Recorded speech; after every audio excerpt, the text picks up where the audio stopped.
There are cars sitting in used car lots right now that salespeople simply can't move.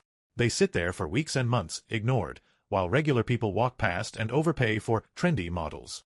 The curious detail is that almost every experienced mechanic knows these cars, and many actually buy these models for their own families.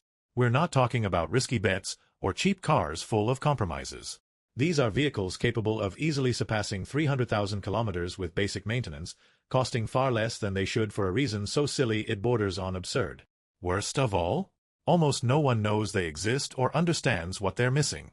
After more than 2 decades living inside repair shops, observing failure patterns, owner habits, and maintenance bills, I've watched thousands of people spend far more than necessary on sedans praised mainly for their name.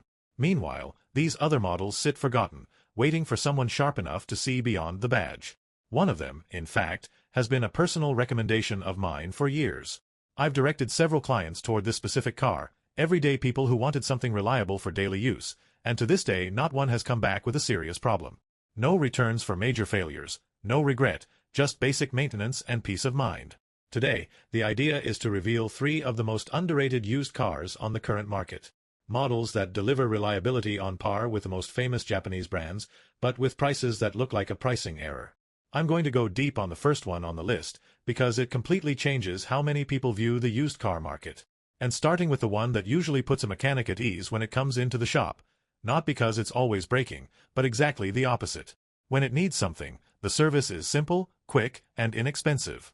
It's possible to find this car today for under $9,000 in some markets, and the value proposition is almost unsettling. I remember a younger client, just under 30 years old, who came in wanting a pre-purchase inspection before closing a deal on a premium German sedan. High mileage, high price, and a maintenance history full of gaps. When we coldly analyzed what was coming in terms of upkeep, it became clear that the real cost of that car went far beyond the advertised price. When he asked me what I would buy instead, it took only a few seconds to point out a much more sensible alternative. The model I recommended had lower mileage, comparable performance, proven reliability in maintenance, and cost thousands less. He bought it without much excitement, more out of trust than enthusiasm. More than a year later, he came back only for basic services. No surprises, no financial scares. And this is where a detail comes in that almost no one talks about with this specific car. Despite the traditional name on the hood, it was born from an extremely solid global project. The mechanical foundation was developed jointly with European engineers, with a focus on stability, durability, and efficiency. The turbocharged 4-cylinder engine is not an improvised experiment. It's a widely tested, award-winning setup used in different markets around the world. The automatic transmission in this model comes from a renowned Japanese supplier, known for providing extremely reliable gearboxes to manufacturers that can't afford to get it wrong. In other words, you get European engineering, Japanese transmission, and an affordable price simply because younger buyers turn their noses up at the brand. This creates a massive distortion in the used car market. While direct competitors with the same mission cost far more, this car remains accessible. And when you compare real maintenance costs, the difference becomes even more striking. Complex services on premium models often require extra labor hours, extensive disassembly, and expensive parts. In this case, everything is more approachable, from turbo access to common wear components. It's a car that delivers a higher segment feel without charging you for it at the shop. Anyone evaluating one of these examples only needs to look at a few simple points. Specific updates made after certain years corrected small oil consumption details, easily verifiable in the service history. Intake system hoses and connections are cheap and quick to fix, but they reveal a lot about how the previous owner took care of the car. And like any modern vehicle, it's worth testing the infotainment system to avoid future annoyances. Overall, what you get is a level of comfort and performance above average, with surprisingly low maintenance costs. But if this model is already unfairly ignored, the next one manages to be even more forgotten. And its depreciation reflects absolutely nothing about the quality it delivers. It's a mid-size sedan with some of the lowest maintenance costs in the entire segment. Lower than famous rivals, lower than cars that dominate reliability rankings. Over the years, I've seen countless examples pass through the shop only for basic maintenance. Oil changes, brake pads, tires. Nothing beyond that.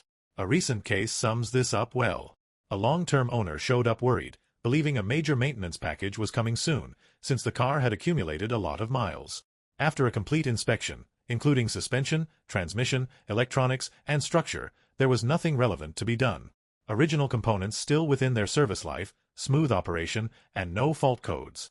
This kind of surprised reaction is common with this model, because it defies expectations of wear.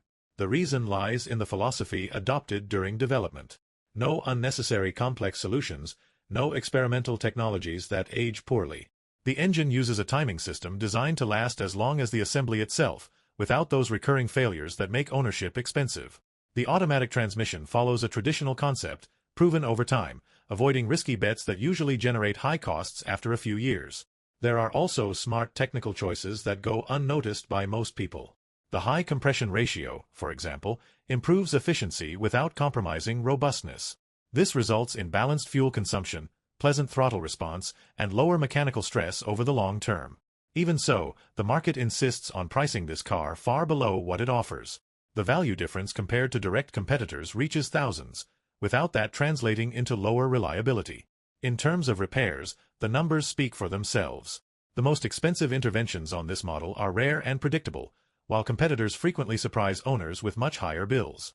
And when evaluating a used one, a few simple signs help identify a good example.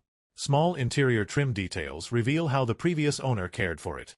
Road tests help identify known wear components that are inexpensive to fix. Even specific cosmetic issues from certain years can be checked easily, often already covered by manufacturer campaigns. This car makes sense for those who want to drive something pleasant with above-average dynamic behavior, without giving up rationality. It's ideal for anyone who plans to keep the same vehicle for many years and doesn't want to be held hostage by expensive maintenance. And especially for those who have already realized that, many times, the biggest cost isn't the car itself, but the name it carries. Now, it's important to be honest. This car is not for everyone. If your absolute priority is maximum rear seat space, it falls a bit behind some wider competitors. Very tall passengers may notice the difference on long trips. Another point is driver assistance technology. The most recent versions come with modern systems, but older models don't include that full package. And if you plan to buy today only to resell in a few years aiming for the highest possible value, the market still hasn't fully recognized how good this car is. In this specific case, more popular brands continue to hold their value better. But when you look at the numbers coldly, the math works out in an almost irritating way. You buy this sedan for something around $12,000, drive more than 200,000 kilometers with it, and adding everything up, you hardly exceed a few thousand in maintenance over the years. There is no other car in this category that delivers such a low cost per mile without giving up comfort and reliability. And with that, we close out the second on the list. The next one, the top pick, is the one I recommend most when someone asks me which car to buy, and almost always the initial reaction is skepticism, until the person drives it. If this kind of straight talk is helping you make smarter decisions, it's worth following the channel, because there's still a lot of content coming comparing what dealerships push versus what actually makes sense in the real world. Car number one is a large sedan, extremely comfortable, that uses the same mechanical package as a very well-known luxury model. It delivers the same durability as a Camry, offers even more equipment, and costs thousands less simply because the audience that buys this car tends to be much older. I'll tell you a situation that sums this up well. A few years ago, a client in her early 40s showed up looking for a reliable car for a long daily commute, more than 100 kilometers a day. She was decided between two famous sedans, with a reasonable budget. When I suggested this specific model, the reaction was almost automatic, accompanied by laughter and prejudice. She associated that car with a profile that had nothing to do with her. I took the conversation outside the shop and showed her my own car. A higher mileage example, but extremely well maintained, that I had bought used for a price far below what it delivered. I explained how much I had actually spent on maintenance over the years, including normal wear items. A few days later, she came back saying she had bought a similar model, with low mileage and a price well below her initial budget. Months later, the message I received said it all. No mechanical problems, just normal use, and a sincere question about why nobody talked about that car. This sedan shares virtually everything with a very well-respected premium model.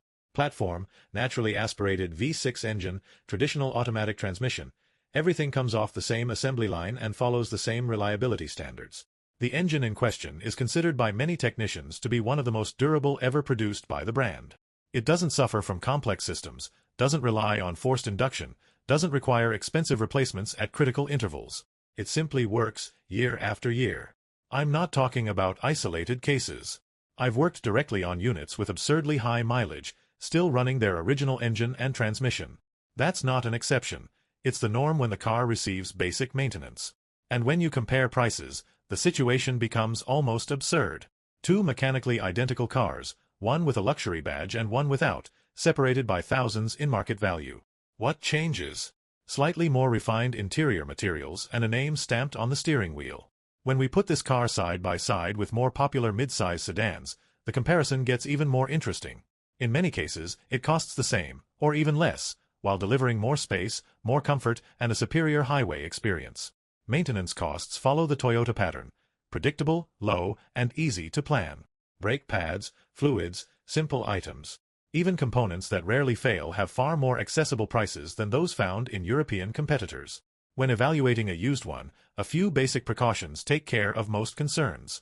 Check whether factory recalls were performed, especially on models from certain years and hot regions. Observe tire wear, which can indicate long-term alignment issues. Test every function of the infotainment system to ensure everything responds properly. And here's a practical tip: look for a car that belonged to an older owner. These owners tend to follow strict maintenance, keep the car garaged, and drive in a much gentler manner. Who does this car make the most sense for? People who spend hours on the road, because it was built to cruise at highway speeds with absolute comfort. Anyone who wants premium brand reliability without paying for it. Families that need real rear seat space. And anyone capable of ignoring stigma and seeing value where most people don't. Now, who might want to avoid this model? Those who care too much about other people's opinions. Those looking for sharp, sporty handling in tight corners. Or anyone who lives in dense urban centers with extremely tight parking, because we're talking about a large car. Even so, looking at the complete package, it's hard to find something that delivers so much for so little. My direct assessment is simple. This is, without exaggeration, one of the best cars you can buy under $15,000. Large size, high comfort, legendary reliability, and a price distorted by market prejudice.